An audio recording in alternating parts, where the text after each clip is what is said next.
بسم اللہ الرحمن الرحیم۔ شروع اللہ کے نام سے جو بڑا مہربان نہایت رحم کرنے والا ہے۔ سبھی ناظرین کو السلام علیکم رحمۃ اللہ وبرکاتہ۔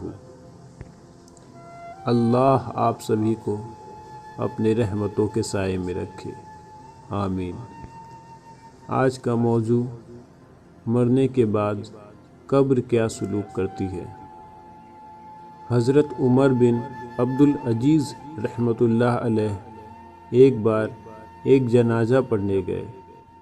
جنازہ پڑھنے کے بعد قبرستان میں ایک قبر کے پاس کھڑے ہو کر رونا شروع کر دیا۔ لوگوں نے پوچھا، حضرت آپ کیوں رو رہے ہیں؟ تو آپ نے فرمایا، مجھے ایسا محسوس ہوا جیسے یہ قبر مجھ سے باتیں کر رہی ہو۔ پھر لوگوں نے پوچھا، حضرت قبر نے آپ کے ساتھ کیا باتیں کی؟ تو آپ رحمۃ اللہ علیہ نے فرمایا کہ قبر نے مجھ سے کہا، اے عمر بن عبدالعزیز، تو مجھ سے یہ کیوں نہیں پوچھتا کہ جو میرے اندر آتا ہے میں اس کے ساتھ کیا سلوک کرتی ہوں؟ میں نے کہا بتا دو۔ قبر کہنے لگی کہ میں اس کے ساتھ یہ سلوک کرتی ہوں کہ اس کا گوشت کھا جاتی ہوں، اس کی انگلیوں کے پوروں کو اس کے ہاتھوں سے جدا کر دیتی ہوں، اس کے ہاتھوں کو اس کے بازوؤں سے جدا کر دیتی ہوں، اس کے بازوؤں کو اس کے جسم سے جدا کر دیتی ہوں، یوں اس کی ہڈی کو جدا کر کے ان کو بھی کھا جاتی ہوں۔ حضرت عمر بن عبدالعزیز رحمۃ اللہ علیہ فرمانے لگے کہ جب قبر کی یہ بات سنی تو مجھے رونا آ گیا۔ اسی واقعے کو ایک مولوی صاحب نے ایک محفل میں سنایا۔ اس محفل میں P H D doctor, MBBS doctor اور سائنسدان جیسے قسم کے لوگ موجود تھے۔ محفل ختم ہونے پر سائنسدان صاحب میرے پاس آئے اور کہنے لگے، حضرت کیا آپ یہ سب اپنی آنکھوں سے دیکھنا چاہیں گے؟ میں نے کہا بھائی آپ کا کیا مطلب ہے؟ کہنے لگے، حضرت آپ 3 گھنٹے فارغ کریں اور میں آپ کو یہ سارے منظر آنکھوں سے دکھاؤں گا۔ میں نے کہا ٹھیک ہے، کل چلیں گے۔ اگلے دن سائنسدان صاحب آئے اور مجھے ایک میوزیم میں لے گئے۔ اس میوزیم میں کیمیکل لگی لاشیں تھیں۔ الگ الگ شیشوں کے کمرے میں الگ الگ لاشیں رکھی ہوئی تھیں۔ جب ہم لوگ پہلے کمرے میں داخل ہوئے تو اس کے دروازے پر لکھا تھا کہ جب انسان مرتا ہے تو اس کی یہ حالت ہوتی ہے۔ جب میں نے اس لاش کو دیکھا تو اس کا سارا جسم ٹھیک تھا، لیکن اس کی دونوں آنکھوں کے ڈھیلے ڈھلک کر اس کے گالوں پر آ چکے تھے اور اس میں کیڑے پڑ چکے تھے۔ قبر میں سب سے پہلے جسم کے جس حصے میں تبدیلی آتی ہے وہ آنکھ ہے۔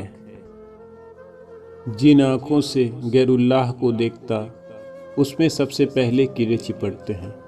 گویا کہ اللہ تعالیٰ فرماتے ہیں، میرے بندے تیری آنکھیں قابو میں نہیں تھی، تو غیر اللہ کو چاہتا تھا،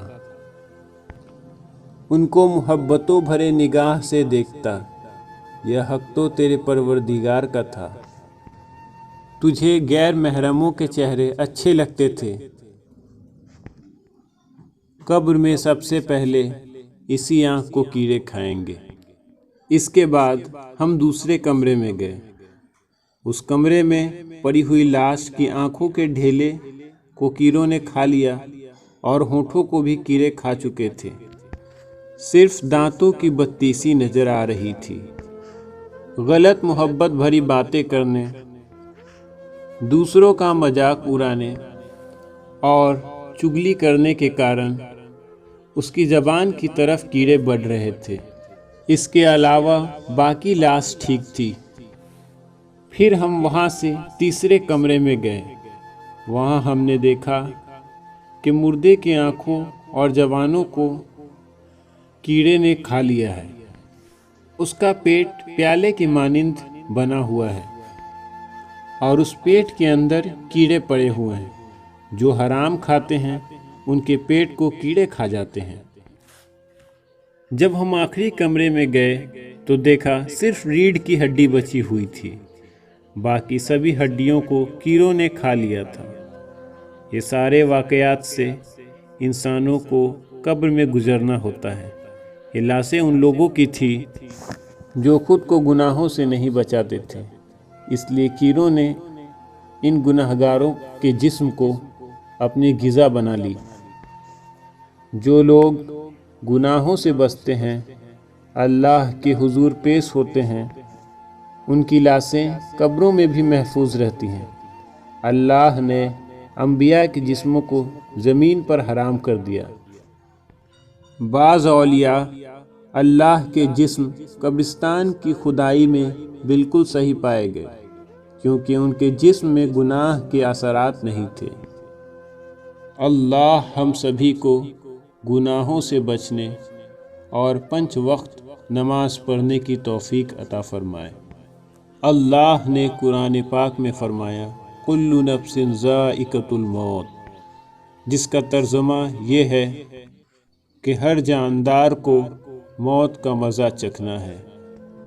اللہ ہمیں موت سے پہلے آخرت کی تیاری اور گناہوں کی توبہ نصیب عطا فرمائے، آمین۔ آپ سبھی سے گزارش ہے کہ چینل کو لائک کر دیں اور سبسکرائب کریں۔